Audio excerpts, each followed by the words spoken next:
muchos de ustedes habrán estudiado, escuchado, había tenido alguna referencia respecto de los 33 orientales. Hay calles que se llaman 33 orientales.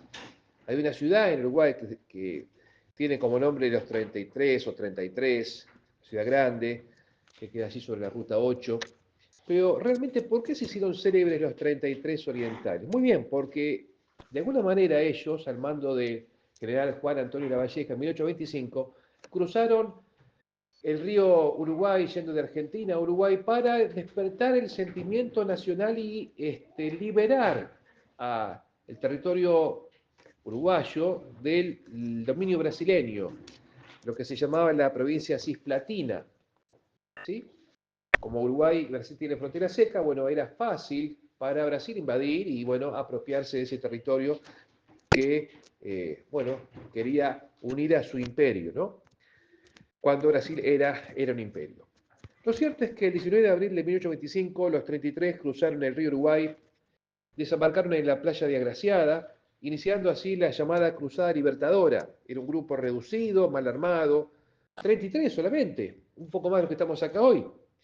Sin embargo, su accionar desencadenó una serie de enfrentamientos que eh, desembocaron en la declaración de independencia del 25 de agosto de 1825 en el Congreso de Florida, allí en el centro-sur de Uruguay.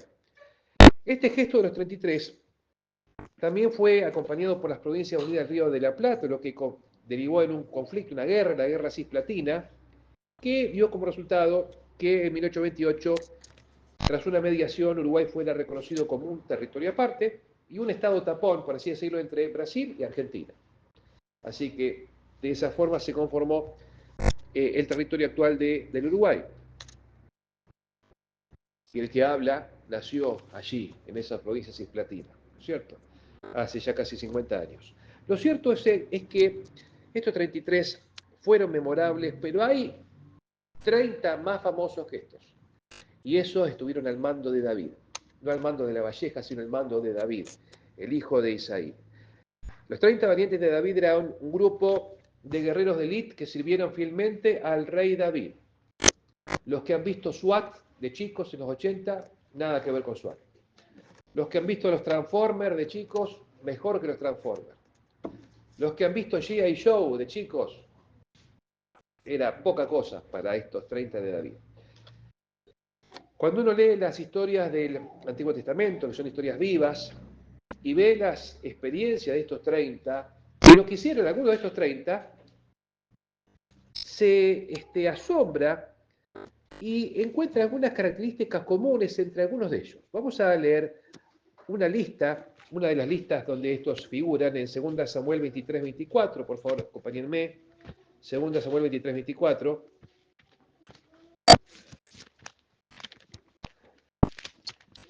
Y allí van a ver algunos nombres, quizá algunos no los conozcan, otros sí. Por ejemplo, 2 Samuel 23-24 menciona la lista de los 30 y dice: Asael, hermano de Joab, fue de los 30.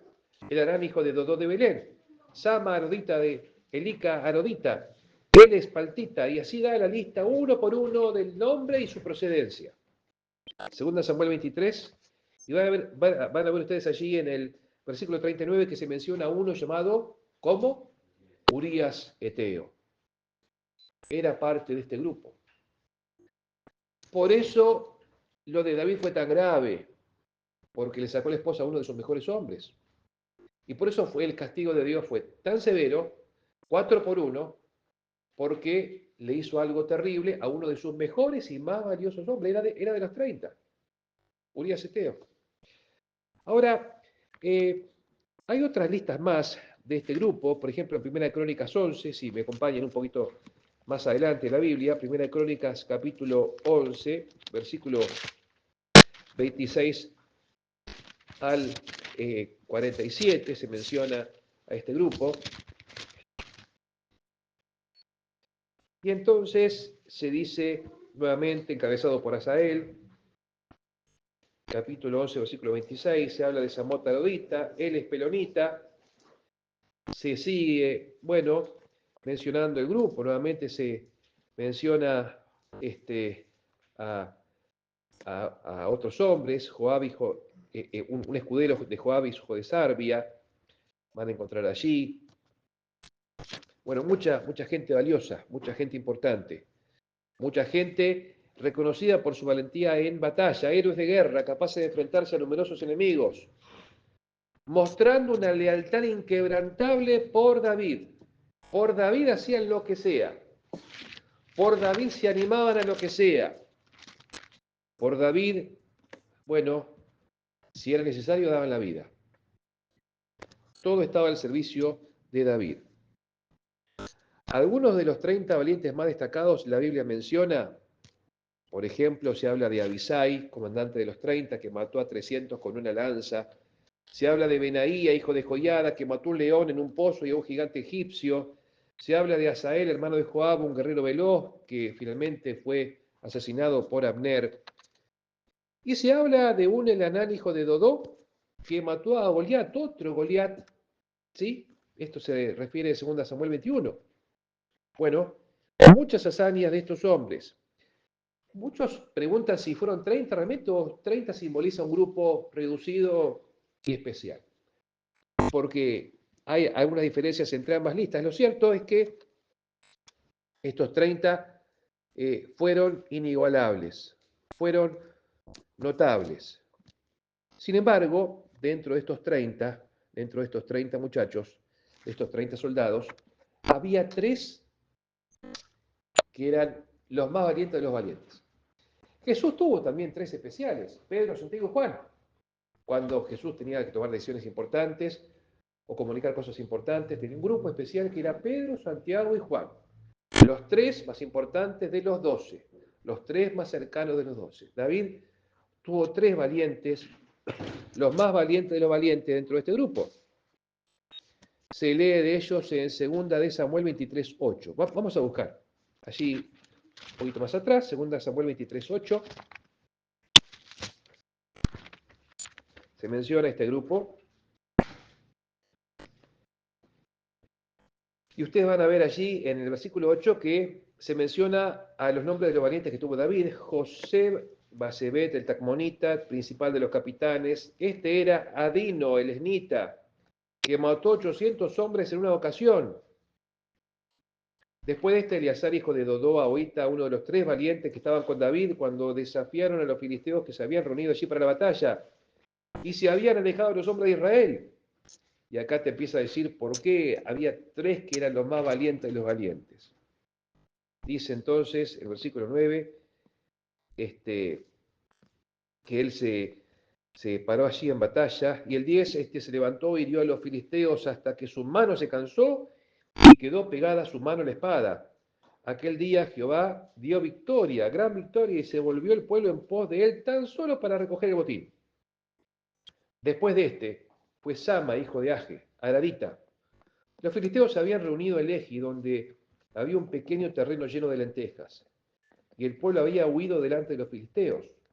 Él entonces se paró en medio de aquel terreno y lo defendió, y mató a los filisteos, y Jehová dio una gran victoria. Bueno, acá vemos una característica descollante de los 3 más valientes de los valientes. Y esto era que había uno que mató 800 él solo, otro que se paró en batalla y cuando todos se fueron, él quedó y luchó, convencido en la victoria, que no podía haber derrota posible hasta que finalmente venció, él solo. Y el pueblo volvió para juntar el botín. Un ejército en un solo hombre. Y vemos a otro que también quedó luchando solos para defender un campo de lentejas y Dios dio una gran victoria.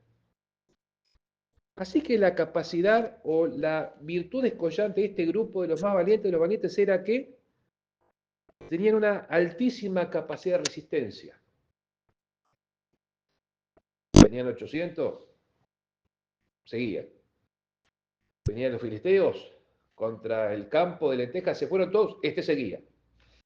Y luchaba porque no reconocían chance ninguna de derrota. Bajo toda circunstancia creían que el Dios de David y el reino de David sí o sí tenía que triunfar y tenía que imponerse. Alta capacidad de resistencia ante la adversidad y de nuevo para luchar por la victoria bajo toda circunstancia.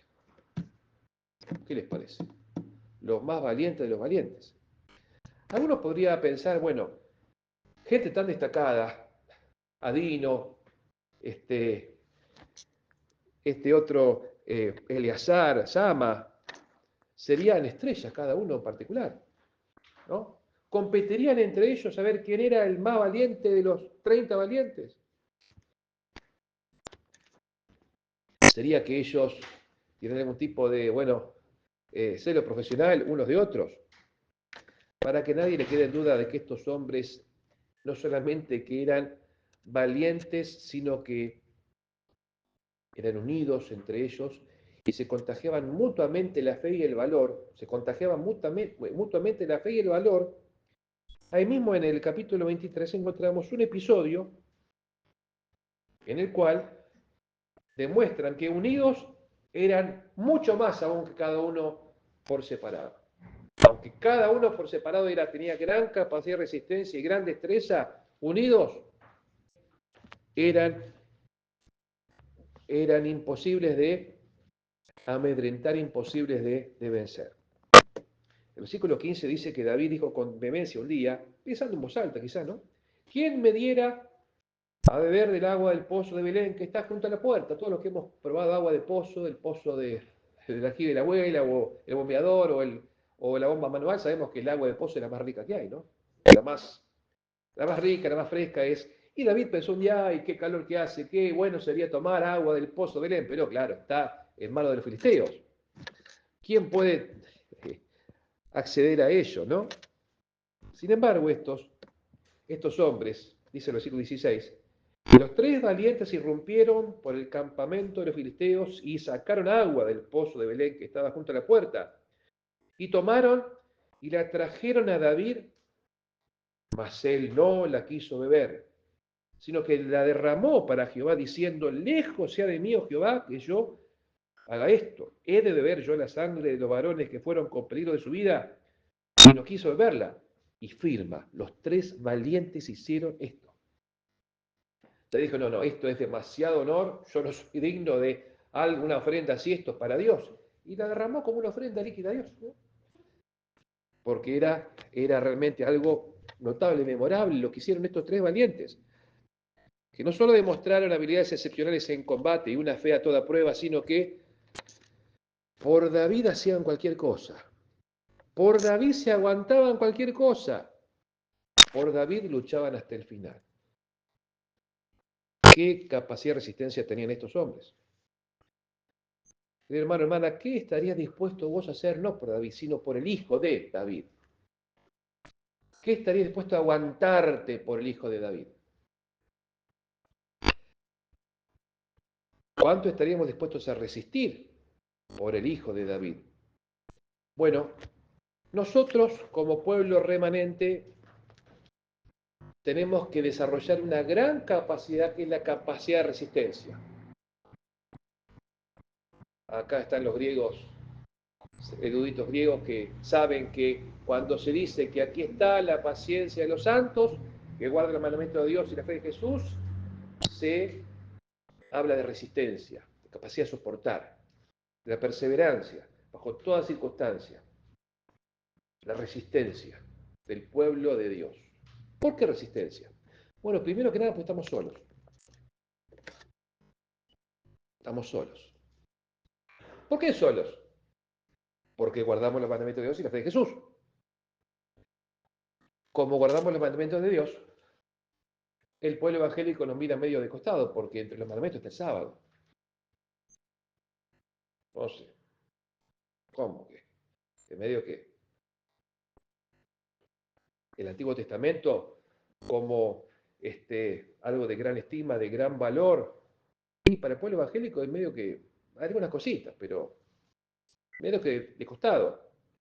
Y como guardamos la fe de Jesús, y no la fe de María, ni la fe de San Agustín, entonces el pueblo católico también nos mira un poquito de costado, porque guardamos la fe de Jesús.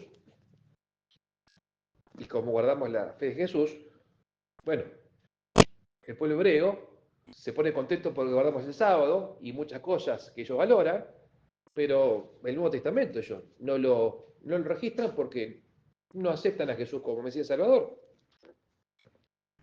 Y ya que guardamos los mandamientos de Dios y la fe de Jesús, tampoco tenemos mucha aceptación de parte de las filosofías orientales, porque Dios, bueno, para ellos es una energía, no es una persona, mucho menos una persona cuyas verdades reveladas tenemos que seguir.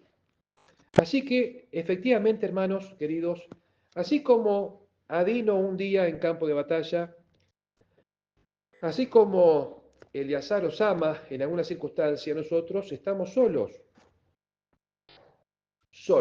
en el mundo. No hay un pueblo como el nuestro. Acá en Strobel estamos solos, ustedes y yo. Un poco más allá, otros hermanos también, pero tenemos que desarrollar cierta capacidad de resistencia porque somos nosotros y como nosotros ninguno. Un pueblo total y absolutamente diferente a todos. ¿Por qué?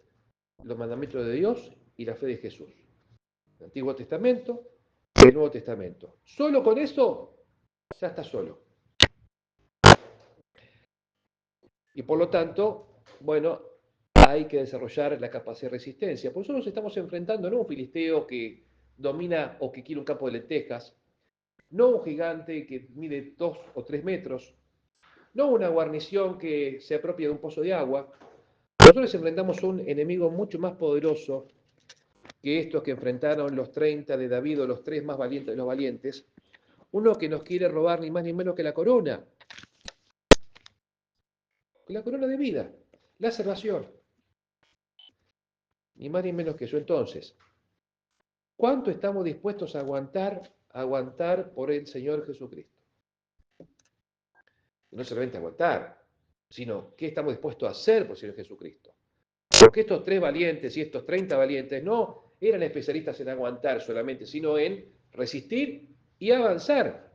Resistir y pelear, sabiendo que, conscientes de que para el rey David, para el Dios del cielo, no había posibilidad alguna de derrota, solamente victoria, solamente victoria. Durante la semana estamos un rato juntos y la mayor parte del tiempo estamos solos, ¿eh? Nos vemos un rato el miércoles, un rato el sábado, esta semana un poquito más porque hay actividades con el curso, ¿cierto? Con el doctor Flavio, otras actividades, pero en realidad estamos la mayor parte del tiempo solos. Y ahí es donde se lucha la batalla. Ahí es donde Adino queda solo con su espada delante de 800. Ahí es donde viene el enemigo y nos quiere sacar lo que tenemos, si puede nuestra fe también. La mayor parte de la semana estamos solos. Es ahí donde tenemos que resistir, desarrollar la capacidad de resistir. Así que ustedes tienen que resistir. Cada cristiano tiene que resistir, especialmente cada adventista tiene que desarrollar la capacidad de resistir. Estudia en la Universidad Adventista, no está a salvo de dificultades, de tentaciones. Estudia afuera, menos que menos. Hay dificultades, ¿sí? Es pastor y también tiene que aguantar cosas, ¿sí? Los pastores tienen que aguantar cosas. Los teólogos a desarrollar resiliencia, ¿no es cierto? Las esposas de los pastores tienen que aguantar cosas. No, esto no es sencillo. Esto es un conflicto enorme, un gran conflicto entre el bien y el mal. Cuando yo estaba pensando y orando muy intensamente para ver a quién le doy el privilegio de ser mi esposa. Entre las infinitas oportunidades que yo tenía, me gustó algo de esta señorita que está por allí, que era que en ese momento ella era la única de su familia que había quedado en la iglesia. La única. Y yo dije, tiene capacidad de resistencia. Me parece que es un gran punto a favor. Un gran punto a favor. Realmente, queridos hermanos, como cristianos, ya sea en forma individual, ya sea en casa, ya sea como grupo, nosotros tenemos que desarrollar esta capacidad de decir, bueno, resistimos lo que sea, nos aguantamos lo que sea, los embates que fueren, porque tenemos fe absoluta en la victoria que nos va a dar y que prometió el Hijo de David, que no conoce derrota alguna. Y también ese deseo de avanzar y de conquistar y finalmente vencer, al estilo de Adino, de Eleazar y Sama, unidos entre nosotros, cada uno con su desafío particular, fuerza para avanzar, resistir y avanzar. Pero cuando nos encontramos, así como cuando se encontraban Adino, Eleazar y Sama, se confabulaban entre ellos para hacer cosas absolutamente inusitadas, como capturar una jarra de agua en medio de los filisteos para llevársela a David. Entre ellos se contagiaban fe, valor, coraje, y se potenciaban unos a otros. Fíjense qué maravilla, ¿no? Tener gente cerca así. Ser un pastor, eso busco, ser un pastor que contagie fe en la iglesia, fuerza en la iglesia. Y qué lindo recibir eso también de la iglesia, ¿no? De la iglesia. Yo les puedo asegurar, a esta altura ya fui pastor de 45 iglesias de congregaciones, 20 y pico de años, ¿cierto? Y cuando uno tiene iglesias que te contagian fe, saca lo mejor de uno. Cuando no tenés que hacer un esfuerzo adicional. Pero cuando tenés iglesias que te contagian fe, te sentís Adino, Eleazar o Sama. Porque sabés que no tenés que cuidarte de algún guadañazo, ¿eh? Porque sabés que estamos en lo mismo, estamos en lo mismo, luchando por lo mismo, peleando por lo mismo y anhelando lo mismo, que es ni más ni menos que la victoria absoluta del reino de Dios. Hermanos queridos, no quiero que tengamos ni la fuerza de Adino, ni la destreza con la espada, no hace falta, pero sí hace falta la fe de estos hombres, la fe de estos hombres de Dios, de estos hombres de David, cuyas historias vivas nos inspiran a hacer y a resistir lo que sea por Cristo y a hacer lo que haga falta por Cristo hasta que la victoria sea absoluta y definitiva. Y algún día, no es segunda Crónicas, no es segunda Samuel, pero en el libro de la vida y en el libro de testimonios se dirá y se registrará: por Cristo se aguantó esta tentación. Por Cristo se aguantó esta prueba. Aquella por Jesús, en la peor de las circunstancias, hizo esto. Esta otra persona, aún teniendo en contra este y este factor, bueno, por Cristo aportó esto al reino de los cielos. No pensemos en las contras, no pensemos en las dificultades, pensemos solo que hay un Señor que prometió darnos victoria y nos dará fuerza para resistir y para vencer.